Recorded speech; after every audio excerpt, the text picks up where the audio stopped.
की त्यांनी मला सन्माननीय उद्धव ठाकरे असं बोललेलं आहे.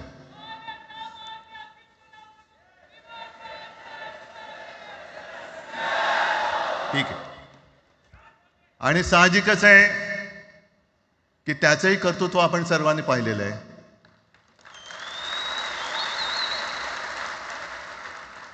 म्हणून माझ्या भाषणाची सुरुवात करताना सन्माननीय राज ठाकरे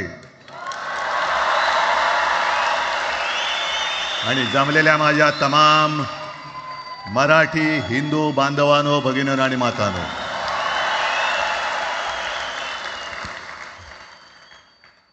अप्रतिम मांडणी राजनी केलेली आहे. माझ्या भाषणाची काय आवश्यकता आहे असं मला वाटत नाही, कारण आजच्या कार्यक्रमाची घोषणा झाल्यानंतर साहजिकच आहे सगळ्यांचं लक्ष हे आज भाषणाकडे आहे. पण वैयक्तिक मला असं वाटतं की आज आमच्या भाषणांपेक्षा आमचं एकत्र दिसणं हे महत्त्वाचं आहे. सर्वप्रथम मी इकडे समोर सगळेजण बसलेत, ज्यांनी ज्यांनी मराठी भाषेसाठी पक्षभेद विसरून एक मराठी माणसाची वज्रमूठ दाखवली, त्या सगळ्यांना धन्यवाद देतोय. दीपक पवार पण त्याच्यात आहेत, सगळेच आहेत, मुणगेकर साहेब आहेत, सुप्रियाताई आहेत, सगळेच आहेत. कोणाकोणीची नाही. महादेवराव बसले. महादेवराव आपल्याला सुद्धा बऱ्याच वर्षांनी पाहिलं. काय वेळेला काय जानकर बी अनजान होते, असं होतं. पण एक गोष्ट नक्की की आमच्या दोघांमध्ये जो काही अंतरपाठ होता तो आनाजी पंतांनी दूर केला.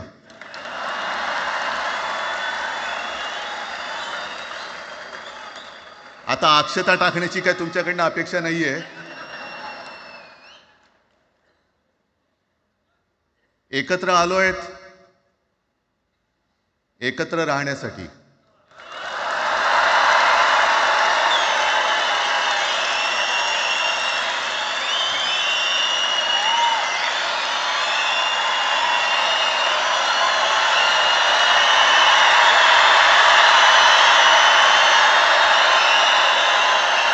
आणि मला कल्पना आहे,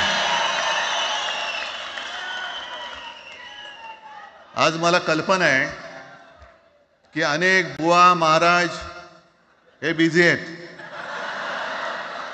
कोण लिंब कापतंय, कोण टाचण्या मारतंय, कोण गावी जाऊन अंगारे दुपारे करत असेल, रेडे कापत असतील.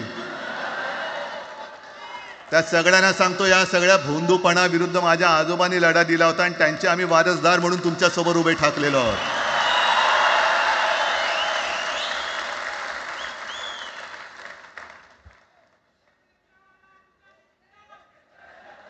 नाही, हे सगळं आपणच करून ठेवलेलं आहे.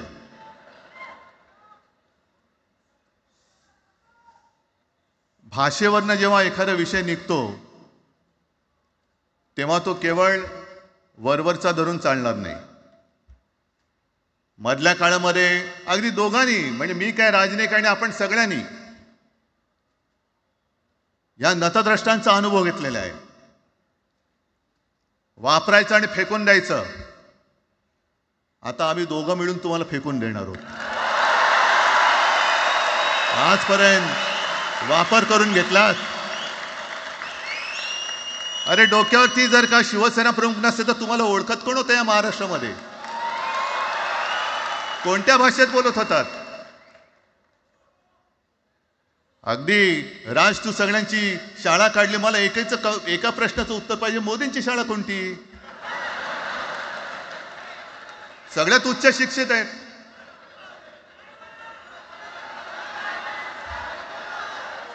पण हे जे काय यांची मध्यंतर मी बोललो ना, भाजप ही अफवांची फॅक्टरी आहे.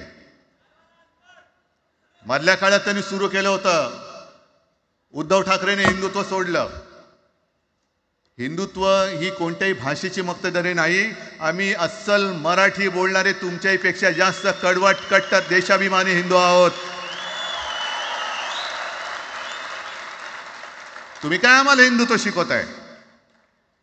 अरे 92-93 साली जेव्हा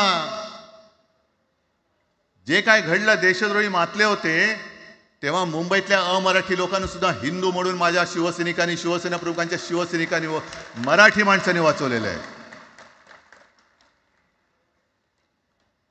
आणि देवेंद्र फडणवीस आज जे बोललेत, बातमी आले सगळीकडे, मी इकडे बातम्या आणल्या आहेत. भाषेच्या नावाखाली गुंडगिरी सहन केली जाणार नाही. जर महाराष्ट्रामध्ये मराठी माणूस न्याय मागण्यासाठी आंदोलन करत असेल आणि त्याला जर का तुम्ही गुंड म्हणत असाल, तर आम्ही गुंड आहोत. आम्ही गुंड. न्याय मागणं म्हणजे गुंडगिरी नाहीये. आणि जर का गुंडगिरी केल्याशिवाय तुमच्या दरबारी न्याय मिळत नसेल, तर आम्ही गुंडगिरी करूच.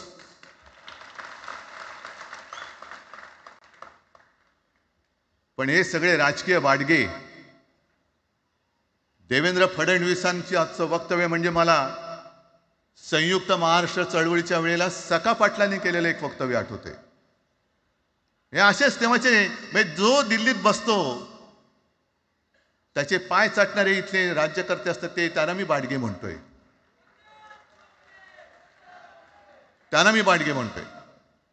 कारण संयुक्त महाराष्ट्र चळवळीमध्ये मुंबई आपण मिळवली. आपण म्हणजे आपण मराठी माणसांनी. तेव्हाही तत्कालीन जे सत्ताधारी होते, हो अगदी काँग्रेस होतीच ना तेव्हा सत्तेवर,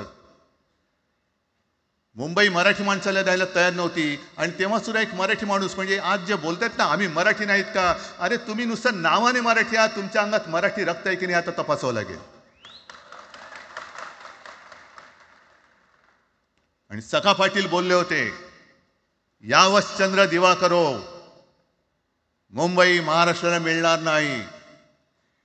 कशी नाही मिळत, झुकवलं, वाकवलं, गुडघ्यावरती आणलं मराठी माणसांनी. आणि मुंबई आपल्या हक्काची, तुम्ही आता जी घोषणा दिली ना, ती मुंबई आपल्या हक्काची आपण लढून आपण मिळून घेतली.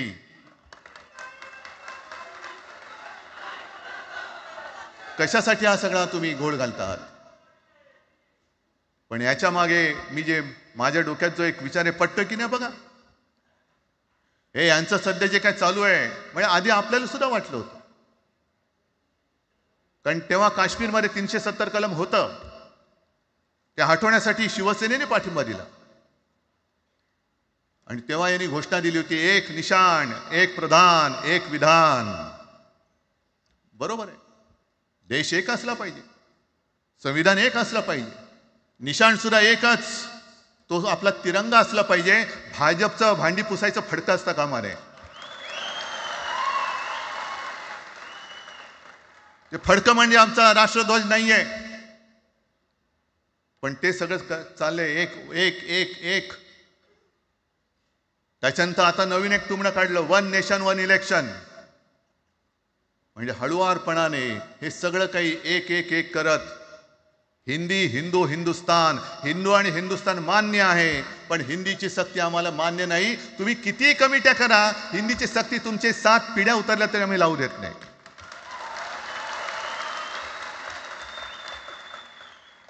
मग एक फेक नरेटिव्ह पसरवायचं. हे उद्धव ठाकरेच्याच काळातलं. अरे उद्धव ठाकरे एवढं काम करत होता, मग पाडलात कशाला गद्दारी करून? का नाही बोंबललात तेव्हा? पण मी अभिमानाने सांगेन, माझ्या मंत्रिमंडळातले सहकारी इकडे बसले, जितेंद्र आव्हाड आहेत, आणखीन कोणी असतील, मी मुख्यमंत्री असताना महाराष्ट्रामध्ये मी मराठीची सक्ती केली होती आणि केलीच, ज्याचा मला अभिमान आहे. काय केलं त्याचं तुम्ही? मराठी भाषा महाराष्ट्रामध्ये सक्तीची करावी लागली. का करावी लागली? कोण आहेत आमच्या मराठीचे दुश्मन, कोण आहेत? पण महाराष्ट्रामध्ये मराठीची सक्ती केल्यानंतर सुद्धा काही लोक कोर्टामध्ये गेले. ती गुंडगिरी नाही होत. पण आता कोणतरी एक तो भेडिया असतं ना त्याचं नाव,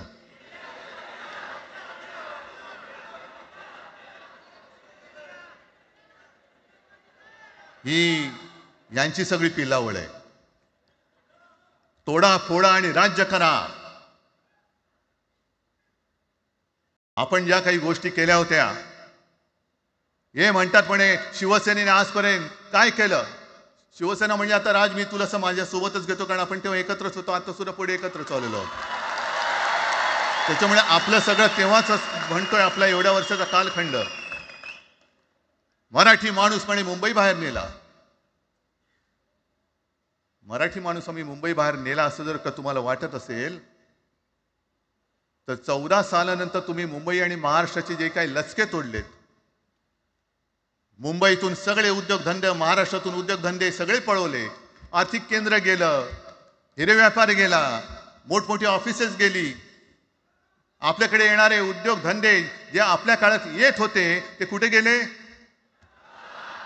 मग काय तेवढंच हिंदुस्थान किंवा तेवढंच सगळे हिंदू आहेत?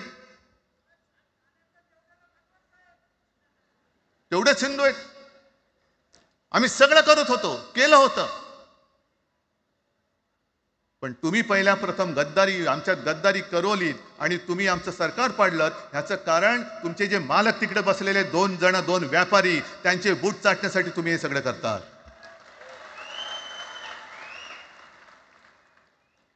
हे इतक्या वर्षाचं सगळं सहन करत करत करत आपण आलो. आपल्या डोळ्या देखत सगळे लचके तोडले जात आहेत. आपल्या दोघांनाही भांडवलं जात आहे आणि नतद्रष्ट आपल्या डोक्यावरती बसतायत. किती काळ सहन करायचंय? प्रत्येक वेळेला काही झालं की भांडाभांडी लावायची. आता सुद्धा तेच होणार. म्हणजे आम्ही एकत्र येणार, आल्यानंतर निवडणुकीपर्यंत एकत्र राहतील का? सत्ता प्राप्ती, काही जण म्हणतात की यांचा मराठीचा नाही, महापालिकेचा आहे. अरे नुसता महापालिकेचा नाही, तर आमच्या महाराष्ट्राचा आहे. आम्ही महाराष्ट्र सुद्धा काबीज करू.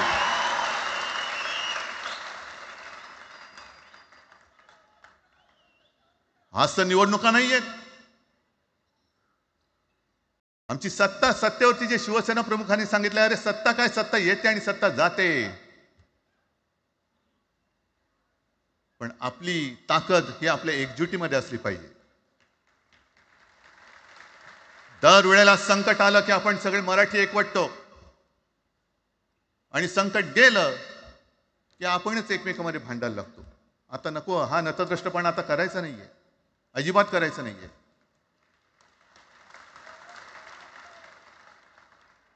कारण गेल्या विधानसभेत त्यांनी जे काही केलं, बटेंगे तो कटेंगे. आपल्याला काय वाटलं होतं की हिंदू मुसलमानांमध्ये करतायत. हिंदू मुसलमान तर केलंच, पण त्यांनी खास करून केलं ते मराठीतर मध्ये केलं. म्हणजे यांची नीती आहे ती अशीच आहे जे गुजरातमध्ये त्यांनी केलं. गुजरातमध्ये गेल्या निवडणुकीत एक असा माहोल होता, मला वाटतं मोदी तेव्हा का त्यांच्या नंतर असेल, माहित नाही, मला लक्षात नाही. वातावरण असं पेटलं होतं गुजरातमध्ये की बस आता पटेल याला आपटेल. पण त्यांनी काय केलं बरोबर? पटेलांना भडकवलं, पटेलांना वेगळं केलं आणि पटेल तर सगळं एकत्र केलं. हरियाणामध्ये पण तेच केलं. जाट लोकांना भडकवलं, जाट लोक एकत्र झाले, त्यानं वेगळं केलं आणि जाटे तर सगळा जो काही समाज होता तो एकत्र करून तिकडे सत्ता प्राप्त केली. महाराष्ट्रामध्ये तेच केलं. मराठ्यांना उचकवलं आणि मराठी तर सगळा एकत्र केला. बटेंगे तो कटेंगे ही भीती त्यांच्यामध्ये निर्माण केली की बघा ते एकत्र झालेत, तुम्ही जर का फुटलात तर ते तुमच्या डोक्यावर बसतील. झाले एकत्र. मराठी माणूस मराठी माणसाची भांडला आणि दिल्लीचे गुलाम आपल्या डोक्यावरती राज्य करायला लागले. आणि आपण त्यांच्या पालख्या व्हायच्या. नुसते पालख्यांचे भवी होणार की तुम्ही कधीतरी आपल्या माय मराठीला पालखीमध्ये सन्मानाने बसवणार आहात. बस झालं, आता यांची जोखड फेकून दिली पाहिजे. एकमेकांमध्ये भांडून त्यांचे जे काही डाव आहेत ते करत असतात. मी पेपरमध्ये बघितलं, काल बघितलं, आज बघितलं. आमचे पंतप्रधान जगभर फिरतायत. काय तो मोठा पट्टा घातलाय, स्टार ऑफ घाना. कुठे आला घाना देश? इकडे घाण आणि तिकडे घाना, स्टार ऑफ घाना. पण एका बाजूला मोदींचा फोटो आणि दुसऱ्या बाजूला माझ्या महाराष्ट्रामधला शेतकरी कर्जबाजारी झालाय. त्याला बैल सुद्धा तर पोचत नाही, बैल मिळत नाही, म्हणून त्या नांगराचं जोखड घेऊन तो शेती करतोय. मग एका बाजूला हा शेतकरी, त्याच्या खांद्यावरती गळ्यामध्ये ते नांगराचं जोखड आहे आणि तिकडे आमचे पंतप्रधान स्टार ऑफ घाना. लाज वाटली पाहिजे, लाज. खरोखर लाज वाटली पाहिजे. आणि आजच पेपरमध्ये बातमी आले, 2 बातम्या आल्या की लाडक्या बहिणीचं पोर्टल आता बंद, नव्याने नोंदणी होणार नाही. बसा बोंबलत आता. आणि त्याही पेक्षा सगळ्यात भयानक गोष्ट म्हणजे संपूर्ण देशामध्ये सगळ्यात जास्त कर्जबाजारी शेतकरी कुठे असतील तर ते आपल्या महाराष्ट्रामध्ये आहेत. महाराष्ट्र आता थांबणार नाही, कर्ज काढतच राहणार. आणि ही यांची जी काही खेळी आहे, आपापसात भांडवायचं. मी एक साधी गोष्ट केली होती. जितेंद्र, तुम्हाला माहिती असेल, आपण तिकडे चौपाटीला, जिकडे बिर्ला मातोश्री बिर्ला क्रीडा केंद्र काय आहे, मराठी रंगभूमीचं दालन, मराठी रंगभूमीचा इतिहास सांगणारं दालन, त्याची निर्मिती करण्याचे सगळे आदेश वगैरे राजा सगळं झालं. आराखडा मंजूर केला मी. आणि 2-3 महिन्यापूर्वी बातमी आली की तो आराखडा यांनी केराच्या टोपलीत टाकला. ती जागा यांच्या मालकाच्या मित्राच्या घशात टाकतात. हा मराठीचा तुमचा अभिमान? मराठी भाषा भवनाची त्याचं भूमिपूजन मी केलं होतं. माझ्या सोबत अजित पवार होते, उपमुख्यमंत्री. कुठे गेलं मराठी भाषा भवन? कुठे गेलं मराठी भूमीचं रंगभूमीचं दालन? का तुम्ही आमची मराठी मारतात? का तुम्ही आमच्यावरती सक्ती करता आहात? अनेकदा सांगितलं की आम्ही कोणत्याही भाषेच्या विरोधात नाही आहोत, पण जर आमच्यावरती सक्ती करण्याचा प्रयत्न केला तर आमची शक्ती काय ती एकदा तुम्हाला अशी दाखवू की पुन्हा तुम्ही कधी डोकंवर नाही काढणार, पुन्हा डोकंवर काढणार नाही. या सगळ्या गोष्टींकडे आपण आज एकत्र आलेलो आहोत. पुन्हा आपल्यामध्ये काडे घालण्याचे उद्योग होतील, कारण त्यांचा धंदाच तो आहे. एकतर कुठे, मी नेहमी सांगतो, कोणाच्याही लग्नामध्ये भाजपवाल्यानं बोलवू नका. येतील मस्त श्रीखंड, बासुंदी, पोळ्या बिळ्या खातील आणि त्याला नवरा बायकोत भांडण लावून दुसऱ्या लग्नात जेवायला जातील. बरं, एवढं केलं तरी बरं, नाही तर त्या पोरीलाच पळून घेऊन जातील. कारण ह्यांचं स्वतःच असं काहीच नाहीये. कोणत्याही लढ्यामध्ये कधीही भाजपा नव्हता. अगदी संयुक्त महाराष्ट्राच्या चळवळीमध्ये सुद्धा भाजप हा सगळ्यात शेवटी आला आणि 57ची निवडणूक झाल्यानंतर सगळ्यात पहिल्यांदा बाहेर पडला. हे जनसंघ, तेव्हा त्यांचा जो राजकीय नाव होतं जनसंघ, यांच्याकडनं आम्ही देशाभिमान शिकायचा, यांच्याकडनं आम्ही महाराष्ट्राचा अभिमान शिकायचा. आणि आम्ही आपापसात भांडून ह्यांना सगळं काही बहाल करून टाकायचं. या सगळं विकून टाका, सगळा सत्यानाश करून टाका. अरे, आपली मुंबईच्या शिंदड्या उडवल्या जात आहेत. अख्खी मुंबई कोणाच्या घशात घालतायत? कोणाच्या? बघत बसायचं सगळं. म्हणजे आज सगळ्यात जास्त जर कोणी जमिनीचा मालक मुंबईमध्ये असेल तो यांच्या मालकाचा मित्र आहे, अदानी. कोणाची जागा? कोणी रक्त सांडलं? कोणी रक्त सांडलं? कोणी? ते हुतात्मा स्मारकाला वंदन करताना सुद्धा आपल्याला लाज वाटली पाहिजे. अरे, त्यांनी तर रक्त सांडलं, बलिदान केलं, पण त्यांनी रक्त सांडून मिळून गेलेली मुंबई जर का आपण राखू शकणार नसू तर आपल्याला लाज वाटली पाहिजे, शरम वाटलं पाहिजे. म्हणून त्या रक्ताची शपथ घेऊन मुंबई आणि मराठीच्या रक्षणासाठी आपल्याला उभं राहायला पाहिजे. ठीक आहे, असतील, होते मत, पटली होती, पटले नसतील, पण याच्या पुढे मराठी आणि महाराष्ट्र धर्माचं रक्षण करणं.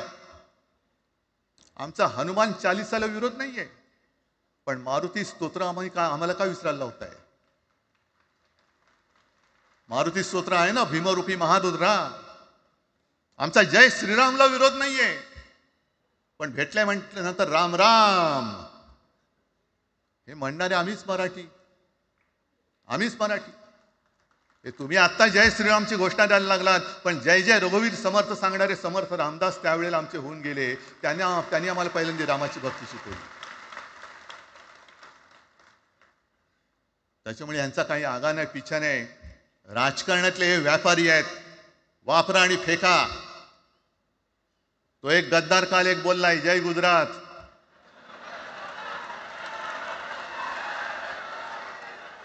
किती लाचारी करायची. तो पुष्पा पिक्चर पाहिल्यात तुम्ही सगळ्यांनी, दाढीवरनं हात फिरवून झुकेगा नाही साला. तसे हे गद्दार म्हणतात उठेगा नाही साला. कुछ भी बोलो उठेगाही नाही. अरे कसा उठणार. आहे का तुझ्याकडे उठण्यासारखं. म्हणजे विचार मी म्हणतोय.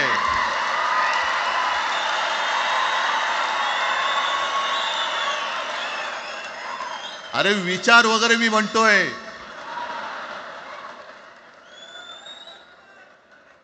हिंदी भाषेच्या सक्तीला विरोध न करणारा बाळासाहेबांच्या विचाराचा पाईक असू शकेल. आपला मालक आला म्हणून त्याच्यासमोर जय गुजरात म्हणणारा आपल्या बाळासाहेबांच्या विचाराचा पाईक असू शकेल. मग आता जे मला वाटतं कुठल्या एबीपीचं होतं ना, उघडा डोळे बघा नीट. डोळे उघडलेत. पण आत्ता जर का डोळे उघडले नाही तर पुन्हा कधी उघडण्याची वेळ येणार नाही. कायमचे मिटून जातील. आत्ताच डोळे उघडा. आत्ताच जागे व्हा. आणि आत्ता आलेली जाग जर का जाणार असेल तर मग मात्र स्वतःला मराठी आईची मुलं म्हणू नका. अजिबात म्हणू नका. आणि शिवसेना प्रमुखांनी जे काही शिकवलं, एक तर कोणावर अन्याय करू नका. पण तुमच्या अंगावर जर का कोणी हात उगारला तो हात जागेवरती ठेवू नका.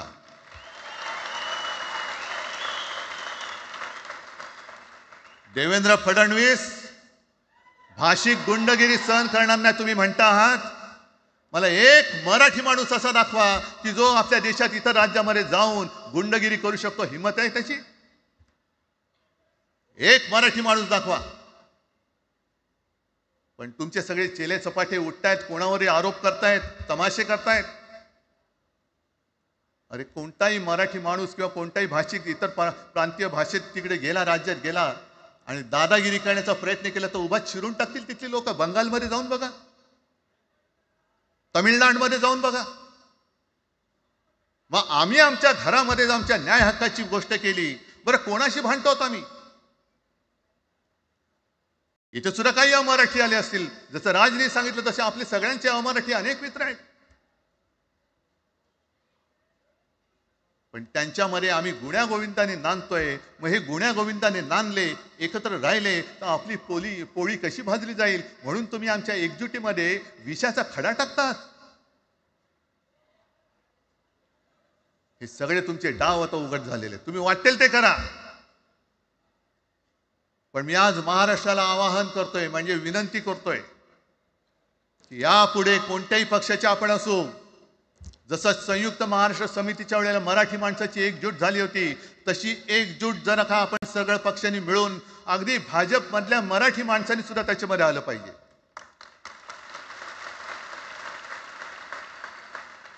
का नाही यायचं. ज्या राज्यामध्ये राहता, ज्या मातीमध्ये तुम्ही जन्माला आलात, ज्या आईच्या पोटी जन्म घेतलात, तिचे उघड उघड जर का हे धिंडोडे काढणार असतील आणि आपण आपले पक्षीय भेदाभेद घेऊन त्यांना पायघड्या घालणार असू तर असं षंडाचं जीवन जगण्यापेक्षा मेलेलं बरं. महाराष्ट्र हा शूरांचा आहे, वीरांचा आहे, दगडांचा आहे, पण यांच्यासारखं धोंड्यांचा नाहीये. ही आपण आता एक शपथ घेतली पाहिजे. घेताय तुम्ही, घेतलेत की एकजूट केवळ आमचा कार्यक्रम. मी राजला परवा फोन केला, अरे जसं काय आपल्या पिक्चरचा प्रीमियर होता असं सगळेजण विचारतात आज कसं येऊ. हा प्रीमियर असेल पण आजपासून सुरुवात झालेली आहे. आजपासून सुरुवात झालेली आहे. एक तर आम्ही कोणाशी दादागिरी करणार नाही, पण कोणी दादागिरी केली तर आम्ही ती सहनही करणार नाही. शिवसेना प्रमुखांनी तेव्हा जे सांगितलं होतं तेच परत एकदा सांगतोय. मराठा मराठेतर, ब्राह्मण ब्राह्मणेतर, 96 कोळी 92 कोळी, स्पृश्य अस्पृश्य, घाटी कोकणी, हे सर्व भेदाभेद गाडून मराठी माणसाची भक्कम एकजूट बांधा.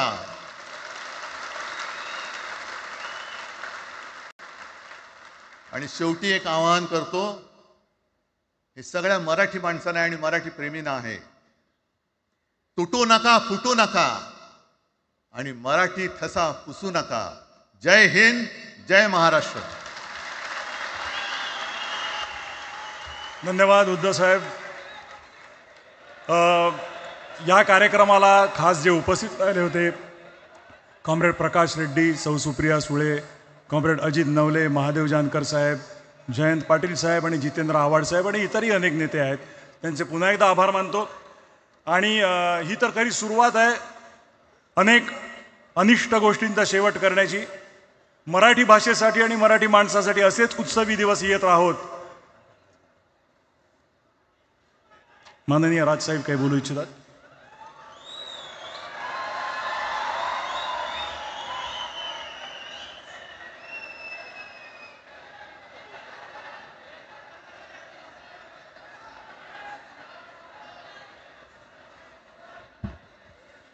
मला माफ करा, मगाशी माझ्या भाषणामध्ये त्या ओघात जे पक्ष या सगळ्या लढ्यामध्ये सामील झाले त्यांची नावं घ्यायला मी विसरलो.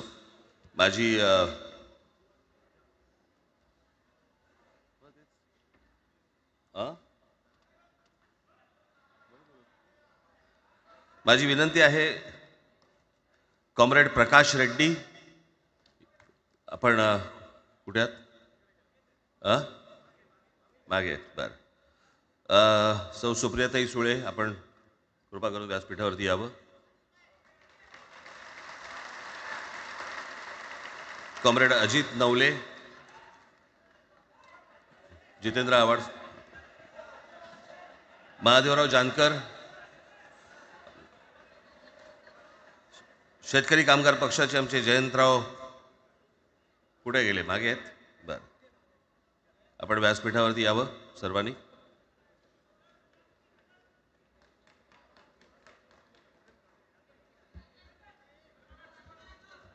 हे काढा सोड.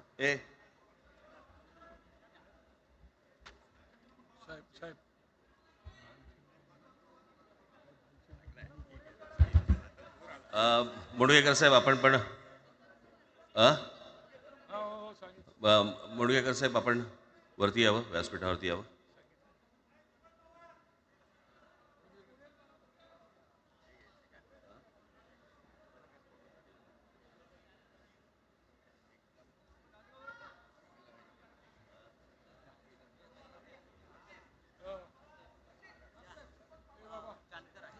दीपक पवार इथे आहेत का? त्यांनीही कृपया मंचावरती यावं. दीपक पवार.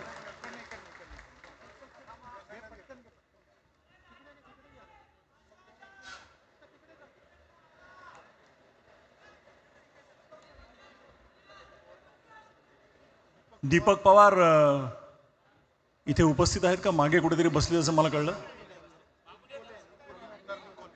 आणि आमदार निकोले इथे आले, त्यांना मी विनंती करतो. हां, दीपक पवार आले. दीपक पवार आले.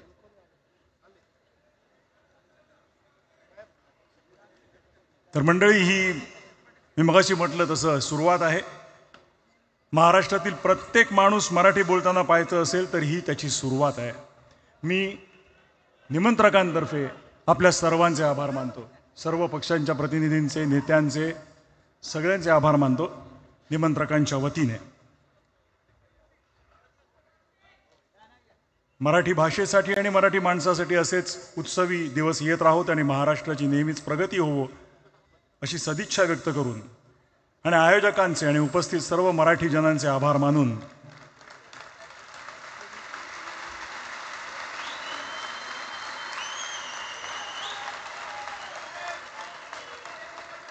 मी मगाशी सुरुवातीला जो म्हणालो हा एक महत्त्वाचा ऐतिहासिक क्षण आहे. या ऐतिहासिक क्षणाचे आपण सगळे साक्षीदार आहोत.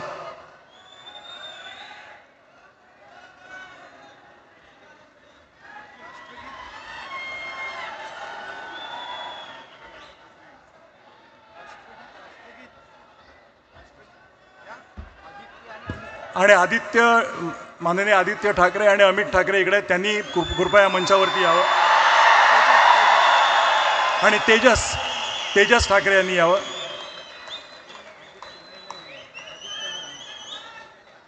आदित्यजी आणि अमितजी ठाकरे.